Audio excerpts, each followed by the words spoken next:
할렐루야. 성경 말씀에서 모든 말씀이 다 귀하고 위대한 선언이지만 가장 위대한 선언이다, 이렇게 말할 수 있는 부분이죠. 오늘은 창세기 말씀을 나눌 터인데요. 그 전에 광고 말씀을 잠깐 드리면, 이제 소모임에 대해서 결정을 했습니다. 주일에 조금 더 말씀을 드릴 수 있을 것 같은데요. 3월 첫째 주부터 새로운 소모임이 시작되고요. 새로운 소모임과 오후 예배가 함께 병행되기 위해서 조금 복잡하지만, 들을 땐 복잡할 수 있지만 자기 것만 알면 전혀 복잡하지 않은 조금 세밀한 그런 구조를 가져갑니다. 그래서 지금 소모임에 참석하시는 분들, 그리고 소모임을 새롭게 이제 하실 분들, 그러니까 소모임에 소속되는 분들은 조를 나눌 것입니다. 1조, 2조 이렇게 나눌 거예요. 그래서 1조는 첫째 주에 소모임을 하고요. 내가 2조다 그러면 둘째 주에 소모임을 합니다. 그리고 3조도 있지만 어쨌건 셋째 주는 소모임의 날입니다. 그래서 다 같이 소모임을 하게 됩니다. 1조도 소모임하고요, 2조도 소모임하고, 3조도 있어요. 3조도 소모임하고, 그리고 나는 소모임을 선택하지 않았는데요 하신 분들도 따로 모여서, 소모임을 선택하지 않은 분들이 있어요. 평일 소모임 하시는 분들, 주일 소모임이니까 평일 소모임 하시는 분들, 그리고 소모임을 선택하지 않은 분들, 또 교역자까지 해서 이분들은 4층 중예배실에서 함께 모임을 갖게 됩니다. 저와 함께 모임을 갖게 되고요. 오후 예배 형식으로 같이 예배를 드리면서 소모임처럼 소규모로 함께 모일 예정입니다. 그래서 1조, 2조, 내가 1조다 그러면 첫째 주와 셋째 주에 소모임을 하면 되는 거예요. 나머지 조는 오후 예배를 드리면 됩니다. 내가 2조다 그러면 어떻게 해요? 둘째 주와 셋째 주에 소모임을 하면 됩니다. 그리고 마지막 넷째 주는 오후 예배의 날입니다. 그래서 다 같이 오후 예배 드리면서 구역 연합 예배도 드리고, 그리고 드림 예배도 드리고, 이렇게 오후 예배를 가져갑니다. 그래서 셋째 주는 소모임의 날, 넷째 주는 오후 예배의 날, 이렇게 편성된다는 것 기억하시고요. 목사님 무슨 얘기인지 모르겠어요 그러면 옆에 1조인 분을, 내가 1조다 그러면 1조인 분을 따라가시면 돼요. 2조는 2조를 따라가면 됩니다. 이렇게 진행된다는 점. 그리고 리더 모임을 먼저 가질 것입니다. 2월 28일 토요일인데요. 오전 10시 반에 리더 모임, 소모임 리더인 분들은 이날 2월 28일 토요일에 모이시면 되겠습니다. 자, 말씀을 나눌게요. 오늘부터 우리는 창세기 말씀을 새롭게 나갑니다. 창세기 1장부터 11장까지 나갈 거고요. 시리즈라서 시리즈 제목이 있어요. In the beginning이라는 제목으로 말씀을 나눌 것입니다. In the beginning은 태초에, 처음에 그런 뜻이죠. 그래서 영어 성경, NIV 같은 영어 성경을 딱 펴면 In the beginning 하면서 딱 시작이 됩니다. 이것을 히브리어 성경으로 하면 베레시트가 되는 것이고, 또 헬라어 성경으로 하면 엔 아르케가 되는 것이고, 헬라어 성경의 창세기 제목은 뭡니까 여러분? 제네시스. 제네시스는 차 이름이 아니라 창세기라는 헬라어 단어가 되는 거예요. 근본이라는 뜻을 같이 갖고 있고, 그래서 우리는 이제 창세기 1장부터 11장까지 나눌 터인데 In the beginning 이라는 제목으로 함께 시리즈 말씀을 나눌 것입니다. 여러분, 창세기 1장부터 11장은 너무나도 성경에서 중요한 위치를 갖고 있어요. 왜냐하면 세상의 모든 것의 근원과 모든 것의 기원에 대해서 알려주고 말씀하고 있기 때문에 그런 것입니다. 세상의 시작, 가정의 시작, 인간의 시작, 죄의 시작, 음악의 시작도 있어요. 음악의 시작, 모든 시작, 타락의 시작, 모든 시작과 근원이 다 적혀져 있는 그 성경이 바로 1장에서 11장까지의 말씀이 되는 거예요. 그래서 창세기 1장부터 11장은 성경의 서론과 같은 것입니다. 우리가 과거에 요한계시록에 대해서 나누지 않았습니까? 요한계시록은 성경의 결론 부분이죠. 그래서 결론 부분으로서 너무나도 중요한 책이라면 창세기 1장부터 11장은 서론에 해당하는 너무나도 중요한 그런 말씀이 되는 거예요. 그래서 우리는 앞으로 이 부분을 살피면서 하나씩 그런 세상의 이치, 주님이 땅 가운데 세우신 주님의 뜻, 그리고 왜 세상이 타락하게 되었는지, 또 우리는 어떻게 살아가야 되는지를 함께 나눌 것입니다. 여러분, 우리 인생을 살아가다 보면 힘들고 방황하고, 또 어떤 인생들을 보면 계속해서 제자리에서 맴도는 그런 인생들을 보지 않습니까? 그 모든 이유가 창세기 1장부터 11장에 그 이유가 나오는 거예요. 그래서 창세기 1장부터 11장까지를 잘 이해한다면 세상의 이치를 깨달을 수 있는 너무나도 귀한 말씀이 되는 것입니다. 그리고 창세기 1장부터 11장은 로드십, 다시 말해서 하나님의 주권이 직접 선포되어지는 놀라운 또한 위대한 말씀이 되는 것입니다. 이러한 여정을 해나갈 터인데요. 여러분 기대하는 마음으로 이 말씀들을 함께 대하기를 소망합니다. 우리 창세기 1장 1절 다시 한번 우리 선포하면서 같이 읽어보도록 하겠습니다. 창세기 1장 1절 같이 읽습니다. 태초에 하나님이 천지를 창조하시니라. 아멘. 성경을 딱 열면 맨 처음에 이 진리의 선언으로 딱 시작이 되죠. 세상이 어떻게 시작되었는지를 알려주는 이 진리의 선언. 태초에 하나님이 천지를 창조하셨다. 여러분 이 말씀은 어떤 설득이 아니에요. 어떤 이해를 구하는 말이 아니고 선언이고 선포입니다. 태초에 하나님이 천지를 창조하셨다. 여러분 고대 사람들은 태양을 신으로 삼았습니다. 태양을 신으로 삼았어요. 그런데 성경이 선포하는 거예요. 태양은 피조물이야. 이 세상은 하나님이 만드셨어. 이렇게 선포하고 있는 것이죠. 고대 사람들은 또 왕을 신으로 삼았습니다. 인간 왕을 신으로 삼았어요. 그런데 성경이 선포하는 것이죠. 왕, 위대해 보이지만 피조물일 뿐이야. 하나님이 모든 것을 만드신 것이야. 이렇게 선포하고 있는 것입니다. 현대 문명으로 오면서는 어떻게 변합니까? 사람들이 그 신의 자리에 무엇을 올려놓습니까? 이성을 올려놓고 또 문명의 발전을 올려놓고 어떤 시스템을 그 신의 자리에 하나님의 자리에 올려놨죠. 그 모든 것에 대해서 오늘 본문이 선언하고 있는 것입니다. 세상의 모든 것은 다 하나님의 피조물일 뿐이다. 세상은 하나님이 만드셨다. 하나님이 만드셨다는 뜻이 무엇입니까? 하나님이 주인이라는 뜻이고 하나님이 주권자라는 뜻이고 하나님이 온 세상을 다스리시는 통치자라는 그 선언이 되는 것입니다. 여러분 하나님이 세상을 창조하셨음을 믿으십니까? 아멘. 여러분 그런데 이것은 인간이 믿든 안 믿든 상관없이 진리입니다. 내가 믿으면 진리가 되고 안 믿으면 진리가 안 되고 그런 것이 아니라 그런 것과 상관없이 믿든 안 믿든 인정하든 인정하지 않든 진리는 그대로 진리인 거예요. 그런데 어떤 사람들은 자기가 안 믿으니까 진리가 아닌 것처럼 생각하는 사람들이 있단 말이에요. 어리석은 것이죠. 여러분 가령 공기가 눈에 안 보이니까 나는 안 믿어. 그것은 과학자들이 만들어낸 거짓 이론이야.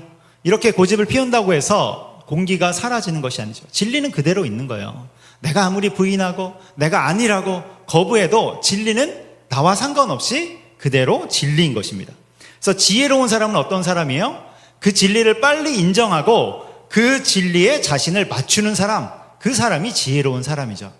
그래서 시편 14편 1절에서는 하나님이 없다고 말하는 사람은 어리석은 사람이다. 이렇게 말씀하고 있지 않습니까? 하나님이 없다고 말하는 사람은 어리석은 사람이다. 왜요? 그 사람이 그것을 인정하든 안 하든 그것이 진리이기 때문에 그런 것입니다. 여러분 그것이 진리이기 때문에. 그러니까 다른 말로 하면 무엇입니까? 진리에 너를 맞추라. 이 말씀을 하고 있는 거예요. 여러분 저는 어렸을 때 세상이 저 중심으로 돌아가는 줄 알았어요. 제가 중심인 줄 알았어요. 그리고 저를 중심으로 세상이 돌아가는 줄 알았습니다. 그래서 태양도 저를 중심으로 돌아가는 줄 알았고요. 그리고 세상 모든 사람들도 다 저를 중심으로 돌아가는 줄 알았고, 그리고 세상의 모든 일도 저를 중심으로 돌아가는 줄 알았어요. 여러분 어렸을 때는 그렇잖아요. 여러분 어렸을 때 그런 생각 안 해봤습니까? 내가 혹시 이 세상이라는 영화의 주인공은 아닐까? 내가 이렇게 핍박받고 있지만 내가 비련의 주인공으로서 지금 이 세상을 살아가고 있는 것은 아닐까? 여러분 다 그런 생각 해보지 않았습니까? 저만 그렇습니까? 어린 시절에 그런 것들을 느끼죠. 그런데 조금만 커보면 그게 아니라는 것을 금방 눈치챌 수 있어요. 좀만 커봐도 알 수 있죠. 제가 초등학교 시절에 굉장히 까불었던 때가 있습니다. 굉장히 까불었어요. 그래서 동네 대학생 형이 저를 굉장히 잘해주고 이렇게 챙겨주고 그러니까 제가 그 형 앞에서 너무 잘해주니까 더 까분 것이죠. 확 까불고 기어오르고 그러다가 그 형이 참다 못해서 저를 한 대 탁 때렸어요. 한 대 딱 때리는데 정신이 번쩍 드는 것이죠. 정신이 번쩍 들면서 세상이 만만한 게 아니구나 이것을 알게 되었어. 여러분, 핍박과 고난이 오면 정신이 번쩍 듭니다. 진리를 깨우치게 되죠. 제가 그 순간 진리를 깨달았다니까요. 아, 세상은 만만한 게 아니구나. 나 중심이 아니구나. 이것을 깨닫게 된 거예요. 여러분, 어떤 분들은 자기가 굉장히 공부를 잘하고 똑똑한 줄 아는 사람들이 있습니다. 그런데 세상에 나가보니까 어떻습니까? 그럼 세상에 탁 나가보면 어때요? 똑똑한 사람 천지죠. 똑똑한 사람 천지예요. 그리고 조금만 더 크면 클수록 우리가 느끼는 것이 세상이 얼마나 거대한지 우리가 그것을 깨닫게 되고, 그러면서 세상이 나 중심으로 돌아가는 것이 아니라 나와 상관없이 돌아가고 있구나, 이것을 깨닫게 되는 것이죠.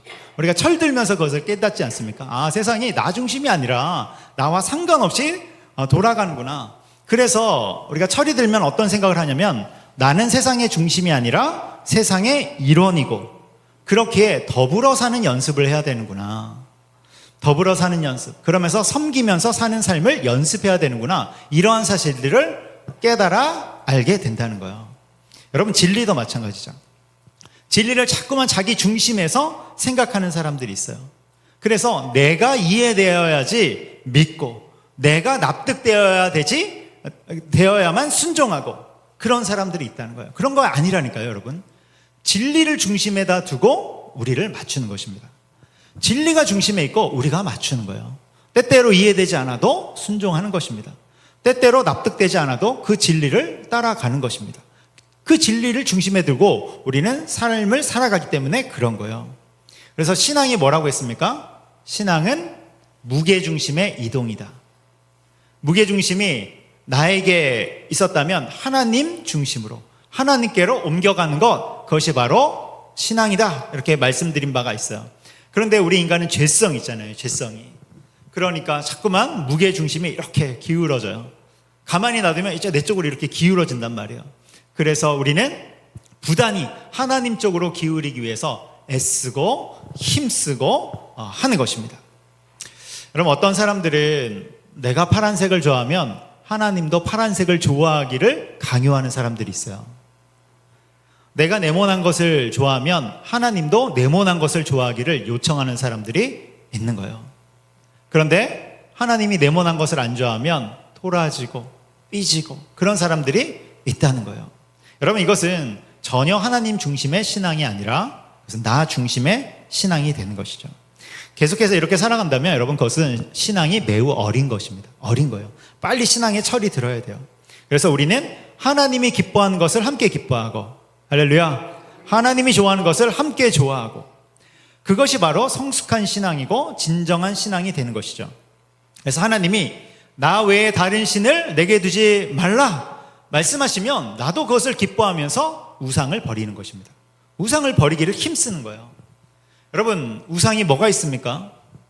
고대 시대에는 그 우상이 눈에 보이는 것들이죠. 태양, 또 달의 신, 바알의 형상, 이렇게 목상으로 만들어 놓고 눈에 보이는 것들이었어요. 그런데 오늘날의 우상은 무엇입니까? 눈에 안 보이는 것들이잖아요. 재물의 우상, 시간의 우상, 욕망의 우상, 또 자녀라는 우상, 기술 만능주의의 우상. 여러분, 하나님보다 높아진 것들이 있다면 다 쳐내는 것입니다. 나 외에 다른 신을 내게 두지 말라. 주님이 말씀하셨다면 거기에 우리를 맞추는 것입니다. 하나님보다 높아진 것이 있다면, 자꾸 높아지려고 하는 것들이 있다면 그 모든 것을 순복시켜 주님 앞에 엎드려, 주님만 나의 주님이십니다. 하나님만이 나의 주권자이십니다. 고백하면서 우리는 그런 삶을 살아가는 것입니다. 여러분, 지금 우리나라는 엄청난 편리와 안정을 추구하는 그런 시대에 살아가고 있어요. 특별히 대한민국. 오늘날 대한민국은 편리함 또 안정을 추구하는 그런 시대입니다. 이것이 오늘날 대한민국의 특징 중에 하나이죠. 여러분, 이러한 것은 우리의 삶을 보호해주고요, 안전하게 붙잡아줍니다. 좋은 거예요. 그런데 그럼에도 불구하고 이것이 우리의 삶의 중심이 될 수는 없습니다. 편리한 삶, 안전한 삶, 이것이 우리의 삶의 중심이 될 수는 없는 거예요. 그래서 때로는 그 편리와 안정을 버릴 수 있어야 되는 것입니다. 때로는 주님 앞에서 그 모든 것을 버릴 줄 알아야 되는 거예요. 그 어떤 것도 하나님의 자리를 대신할 수 없는 것입니다. 그래서 하나님이 나 외에 다른 신을 내게 두지 말라 말씀하시면 우리도 그것에 순복하며 그것을 기뻐하며 그 우상들을 버리는 것이죠. 또 너는 그들에게 절하지 말고 그것들을 섬기지 말라 말씀하면 우리는 행해 나가는 것입니다. 물론 넘어질 수 있어요. 때로는 넘어질 수 있어요. 그렇지만 주님을 의지함으로 다시 일어나서 그것들에게 절하지 않는, 그것을 향해 가지 않는 삶을 살아가는 것입니다. 안식일을 기억하여 거룩하게 지키라, 그 삶을 살아가는 것입니다. 도둑질하지 말라 말씀하시면 그렇게 살아가는 것입니다. 그래서 남의 것을 탐내지 말고, 남의 것을 탐내는 그 수준이 아니라 나아가서는 남과 내 것을 비교하지 말고, 비교 우위의 삶을 살지 말고, 주님이 주신 것에 감사하고 주님이 내게 허락하신 것이 있다면 감사하며 삶을 살아가는 것입니다. 그리고 하나님이 내게 베푸실 은혜를 바라보며 우리는 살아가는 거예요. 여러분, 어떤 사람은 은혜를 받는데 이 은혜도 비교하더라고요. 저 사람보다 내가 은혜를 더 받았네, 저 사람보다 내가 은혜를 못 받았네, 은혜도 비교하더라고요. 아니요, 여러분. 하나님 앞에서 내게 주신 그 복이 최고의 복임을 여러분 기억하시기 바랍니다. 그래서 하나님이 내게 주신 것에 감사하며 살아가는 거예요. 이것이 바로 하나님 중심의 신앙이죠. 그런데 여전히 나 중심의 신앙을 살고 있다면 여러분, 그것은 어린 신앙, 주일학교 신앙 정도에 머물고 있는 거예요. 우리가 작년이지만 주일학교 신앙, 이렇게 말하면 주일학교 학생들이 기분 나빠요. 요즘 주일학교 학생들도 열심히 있거든요. 주일학교 신앙 정도도 안 되는 거예요. 그래서 우리는 하나님께 우리 자신을 맞추는 것입니다. 창세기는 이러한 하나님의 주권, 통치, 다스림을 선언하는 책이고, 그것의 앞권은 창세기 1장 1절 말씀, 가장 첫 번째 나오는 그 말씀입니다. 그래서 창세기 1장 1절 말씀만 붙들어도 우리는 제대로 된 삶을 살아갈 수 있는 거예요. 이 말씀만 딱 붙잡고 살아가도 우리는 온전한 삶을 살아갈 수 있는 것입니다. 우리 창세기 1장 1절 말씀을 다시 한번 읽어보도록 하겠습니다. 시작. 태초에 하나님이 천지를 창조하시니라. 아멘. 여러분, 이 말씀 붙잡고 살아가는 저 여러분 되기를 주님의 이름으로 축복합니다. 그래서 여기에는 엄청난 진리의 선언이 나와요. 엄청난 진리의 선언이 나오죠. 근데 여러분, 어떤 이제 책을 보면, 어떤 책이든 간에 시작을 할 때는 서론이 있고 설명이 있기 마련이죠. 그런데 성경을 시작하는 창세기 1장 1절에는 그런 설명이 없어요. 선언만 있을 뿐이죠. 선언만 있을 뿐입니다. 선포만 있을 뿐이에요. 제가 만일에 성경을 쓴다면, 그럴 리는 없지만 제가 성경을 쓴다면, 그리고 창세기를 기록한다면, 저 같으면 맨 처음에 하나님은 누구신지, 하나님의 본질은 무엇인지, 하나님은 어떤 일을 하시는지, 이것을 적을 것 같아요. 서론으로 하나님에 대한 설명을 적을 것 같아요. 그런데 성경은 전혀 그것에 대해서 말하지 않고 오직 하나님의 주인 되심만 선포하고 있는 거예요. 온 세상에 누가 주인인지 그것을 선언하고 있는 것입니다. 그래서 태초에 하나님이 천지를 창조하시니라. 여러분, 이 문장에서 주어가 어디에 있습니까? 태초에 하나님이 천지를 창조하시니라. 주어가 어디 있어요? 하나님에 있는 것이죠. 하나님이.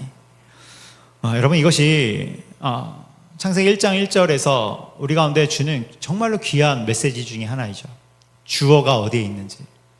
여러분, 이 세상을 살아가는 사람들은 주어, 어디에다 주어를 탁 삼습니까? 사람에게 주어를 삼죠. 사람이 주어라고 생각해요.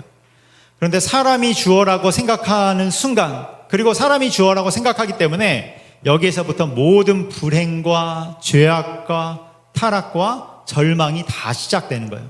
여러분, 이제 창세기 1장 넘어가서 3장 넘어가서 4장, 5장 읽어보세요. 사람이 주어로 딱 서는 순간 거기서부터 모든 죄와 타락과 절망과 불행이 다 피어나기 시작하는 거예요.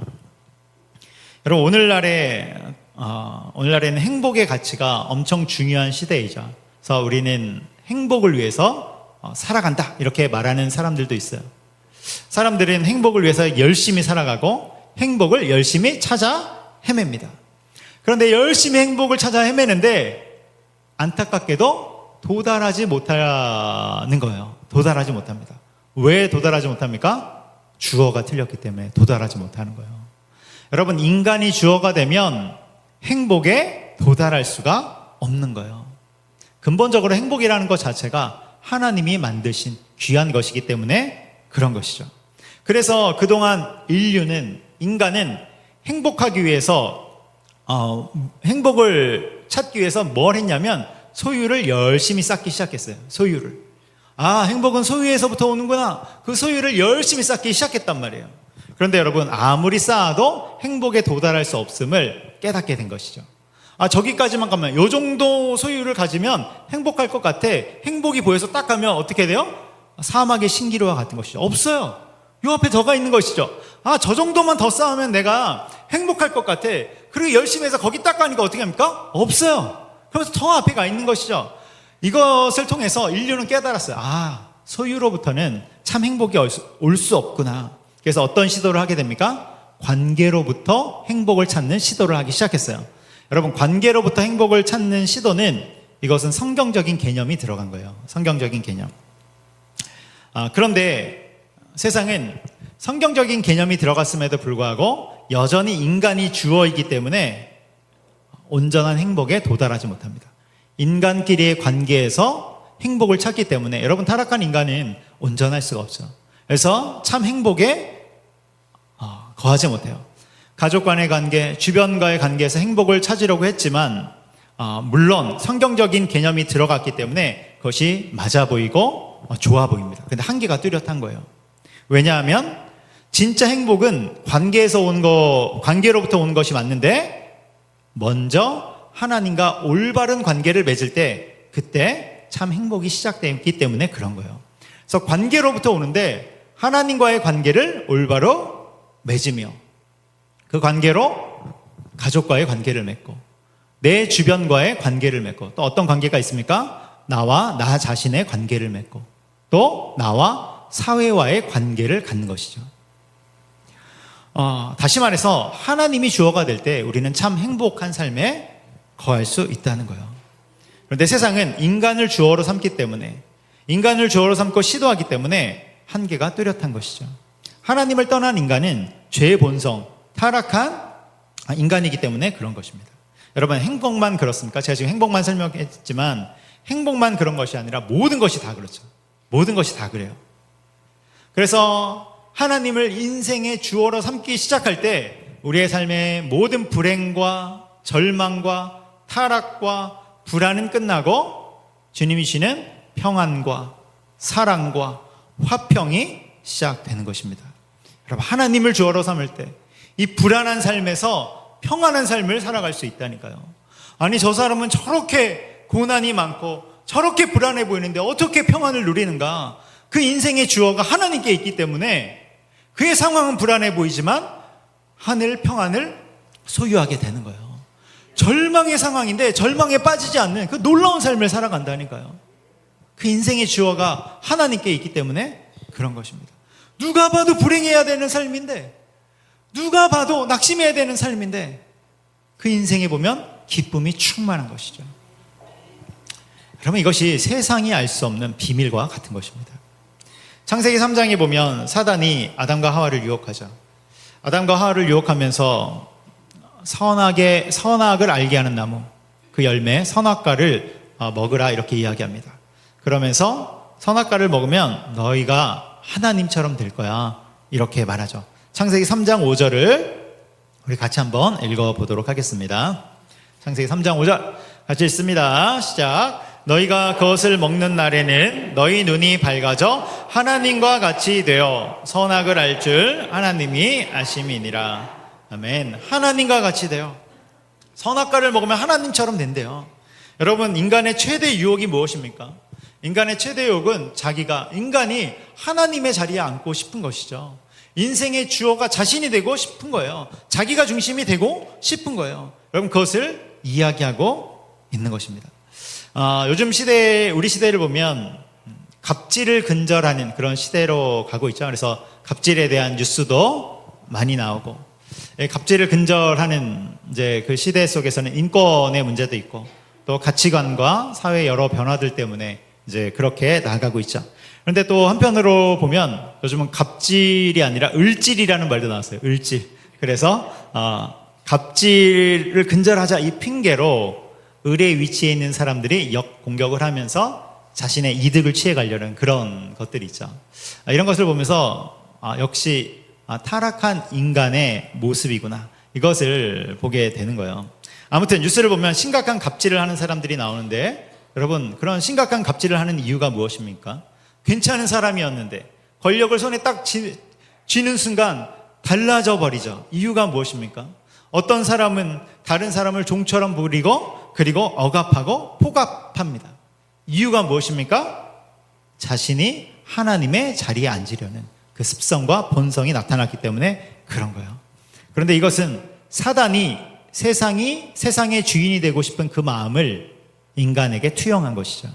선악과는 사실 사단이 자기가 세상의 주인이 되고 싶은 그 마음을 인간에게 집어넣은 것입니다. 그래서 우리는 정신 차려야 되는 거예요. 깨어 있어야 되는 것입니다. 세상의 본질이 무엇인지, 타락의 본질이 무엇인지를 깨닫고 우리가 하나님을 주어로 삼고 살아가는 그 삶에 거하도록 우리 삶을 계속해서 헌신하고 내어드려야 되는 것입니다. 여러분, 깨어 있으시길 바랍니다. 그것이 바로 창세기에서 말씀하는 바이고, 그것이 창세기 1장 1절에서 말씀하고 있는 위대한 선언이 되는 것입니다. 그래서 우리는 어떠한 순간에서라도 하나님을 주어로 삼고, 다시 말해서 하나님의 주권과 통치와 다스림을 인정하면서 살아가는 것입니다. 옛날에 그리스에 탈레스라는 사람이 있었어요. 탈레스. 이 사람이 누구냐면 그리스 철학의 효시, 최초의 철학자라고 불려집니다. 아리스토텔레스가 탈레스를 최초의 철학자다 이렇게 불렀어요. 그래서 당시에 가장 똑똑한 사람, 그러면 탈레스 이렇게 이야기합니다. 왜 이 사람을 가장 똑똑한 사람이라고 생각했냐면 이 사람이 놀라운 말을 했어요. 만물에는 근원이 있다, 이런 놀라운 말을 했어요. 여러분, 고대 시대의 사람들은 전쟁만 생각하고 살았지 이런 높은 뜻의 생각을 할 줄 몰랐던 거예요. 고차원적인 이런 생각을 할 줄 몰랐던 거예요. 근데 그 탈레스가 세상에는 만물의 근원이 있어, 이렇게 이야기한 것입니다. 그래서 사람들이 물었어요. 탈레스요, 만물의 근원이 무엇입니까? 그러니까 탈레스가 뭐라고 이야기했냐면 만물의 근원은 물이야, 이렇게 얘기했어요. 물이야. 여러분, 만물의 근원이 물입니까? 오늘날의 사람들이 들으면 비웃을 말이죠. 비웃을 말이에요. 그런데 당시 사람들은 열광했어요. 그가 이런저런 논리를 가지고 만물의 근원이 물이라고 설명했을 때 사람들은 거기에 깊이 빠져들었어요. 그래서 탈레스를 가장 똑똑한 사람으로 인정하고 존경한 거예요. 당시 사람들은 전쟁만 했다니까요. 그리고 세상의 근원을 신화 정도에서 찾았다니까요. 그런데 탈레스는 자연과 만물에서, 물질에서 그것을 찾으려고 한 거예요. 그리고 탈레스를 시작으로 고대 그리스의 철학이 발전하게 되죠. 고대 그리스 철학에서는 우주가 4대 원소로, 4가지 원소로 이루어져 있다고 이야기해요. 뭐냐면 물, 불, 흙, 공기, 이 4가지로 세상은 이루어져 있어, 이렇게 이야기합니다. 탈레스가 말한 것을 근본으로 해서 사람들이 이렇게 믿었죠. 수천 년 동안 사람들이 이렇게 믿었어요. 그리스를 정복한 로마 시대까지도 이렇게 다 믿었습니다. 이런 세상을 향해서 성경이 말씀하죠. 물, 불, 흙, 공기가 아니라 태초에 하나님이 천지를 창조하셨다, 이렇게 선언하고 있는 것입니다. 여러분, 만물의 근원이 물이라는 말은 정말로 웃긴 말이죠. 그 당시 사람들은 열광했지만 우리가 볼 때는 물이 중요하지만 만물의 근원은 아니잖아요. 그런데 그 당시 사람들은 성경의 선포를 보면서 웃었다니까요. 성경의 선포를 보면서, 아니 쟤네 무슨 뚱딴지 같은 소리를 하는 거야. 탈레스가 다 밝혀놨는데, 물이 만물의 근원인 걸 다 밝혀놨는데 쟤네 무슨 이야기를 하는 거야. 비웃는 거죠. 여러분, 근대 시대에 들어와서는 과학이 발전합니다. 과학이 발전하면서 원소라는 것이 발견되고 원자와 분자가 있음을 사람들이 알게 돼요. 그러면서 만물의 근원을 더 이상 물이라고 하지 않고 원자라고 말하는 것입니다. 너무나도 작은 그 원자와 분자가 존재하고 이런 것들이 만물의 근원이다, 이렇게 이야기를 하는 거예요. 이 모든 것을 향해서 성경은 여전히 말씀하죠. 태초에 하나님이 천지를 창조하셨다.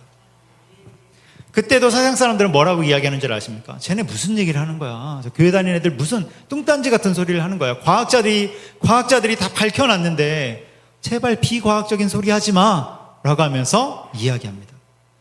여러분, 과학은 계속 발전하죠. 그리고 물리학이 발달하게 됩니다. 20세기, 21세기에 들어와서는 뭐라고 말하냐면 만물의 근원은 물질이 아니라 비물질이 만물을 구성한다 이렇게 얘기해요. 비물질이 만물을 구성한다. 이것이 현대 물리학의 이야기죠. 그러면 그 비물질은 어디에서부터 왔습니까? 라고 물어보면 모릅니다. 이렇게 나와요. 모릅니다. 여러분, 이 모든 것에 대해서 성경이 말씀하고 있는 것입니다. 태초에 하나님이 천지를 창조하셨느니라. 여러분, 세상의 사람들은 자기가 주어가 되어서 자기의 생각과 자기의 어떤 논리대로 이 세상이 어떻게 만들어진지를 판단합니다. 이 세상뿐만이 아니라 하나님도 판단해요. 하나님도 판단해요. 그래서 자신이 주어이기 때문에 내 생각에 이해가 되지 않으면 하나님도 없다라고 이야기하는 것이죠. 그런데 여러분, 계속해서 설교 중에 말씀드린 바와 같이 하나님이 안 계신 것이 아니라 사람이 틀린 것이죠. 과거에 어떤 분들은 이렇게 이야기했어요. 처녀인 마리아가 아이를 낳았다는 것을 도저히 믿지 못하겠습니다. 어떻게 처녀가 아이를 낳습니까? 또 뭐라고 말합니까? 아니, 사람이 어떻게 무리를 걷습니까? 예수님이 무리를 걸으셨잖아요. 사람이 어떻게 무리를 걷습니까? 저는 도저히 못 걷겠어요. 그럼 우리는 말하죠. 신인데 무리를 못 걸으면 그 신을 왜 믿냐? 우리는 이렇게 얘기합니다. 여러분, 신인데 무리를 못 걸어요. 그런 신을 왜 믿습니까? 신인데 처녀 몸에서 못 나와요. 그럼 그게 더 이상하지 않습니까? 사람들은 자신의 편협한 사고와 편협한 생각으로 하나님이 틀렸다, 하나님이 없다라고 말하는 거예요. 그런데 그러한 인간의 생각과 상관없이 하나님은 세상의 주권자로 계시는 거예요. 여러분, 기적도 하나님이 만드셨음을 믿습니다. 그런데 그런 기적은 하나님께 너무 쉬운 것이죠. 근데 사람에게는 어려워요. 그러니까 사람에게, 자기에게 어려우니까 하나님도 어려운 줄 아는 거예요. 그렇게 자기의 짧은 생각으로 하나님을 재단하는 것입니다. 그래서 자기가 인생의 주어이기 때문에 신인데도 불구하고 기적을 일으키는 것을 이상하게 여기는 거예요. 그런 사람들은 이렇게도 이야기합니다. 자신의 편협한 생각으로 뭐라고 이야기하냐면 하나님이 내 상처를 이해하지 못할 거야, 이렇게 얘기해요. 아니요, 여러분. 그것은 자기 생각이라니까요. 하나님은 훨씬 더 깊으신 분이죠. 훨씬 더 친밀하신 분이시죠.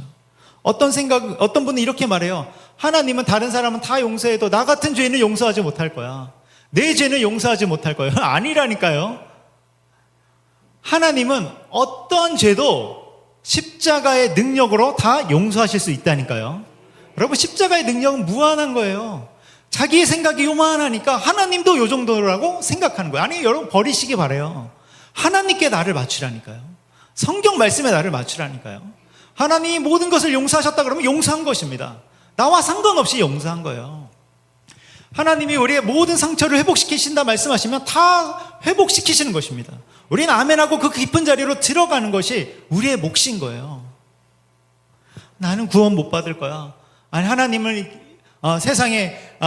나를 구원하실 수 없어. 여러분, 그런 것은 다 갖다 버리는 것입니다. 우리는 내 생각을 버리고 하나님의 그 진리를 붙잡는 것입니다. 하나님이 천지를, 세상을 만드셨음을 여러분 기억하시기 바랍니다.